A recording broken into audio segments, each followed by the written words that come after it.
ताज्या बातम्यांसाठी ठाणे वृत्तांतला सबस्क्राइब करा आणि बेल आयकॉनवर क्लिक करा आणि पाहत रहा ठाणे एकसंघ, फक्त ठाणे वृत्तांत सोबत। IPS सुधाकर पठारे यांचे अपघाती निधन झाले। तेलंगणातील श्रीशैलम येथून ते नागरकुर्लूनकडे जात असताना त्यांच्या कारचा अपघात झाला आणि त्यामध्ये त्यांचा जागीच मृत्यू झालाय। सुधाकर पठारे हे ज्या गाडीतून प्रवास करत होते त्या गाडीची ट्रक सोबत धडक झाली आणि हा अपघात झालाय। सुधाकर पठारे हे 2011 बॅचचे IPS अधिकारी आहेत। सुधाकर पठारे यांच्या अपघातामुळे महाराष्ट्र पोलीस दलावर शोककळा पसरली। सुधाकर पठारे हे सध्या मुंबई पोलीसमध्ये पोर्ट झोनचे DCP म्हणून कार्यरत होते।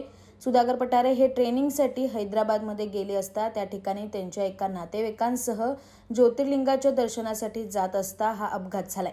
या अपघातात सुधाकर पठारे यांच्यासोबत त्यांच्या नातेवाईकांचाही मृत्यू झालाय। दरम्यान या घटनेची माहिती तेलंगणा पोलिसांनी मुंबई पोलिसांना कळवली आहे। त्यांनी पोलीस उपायुक्त म्हणून मुंबई, ठाणे, पुणे, वाशी, नवी मुंबई, ठाणे शहर येथे सेवा बजावली।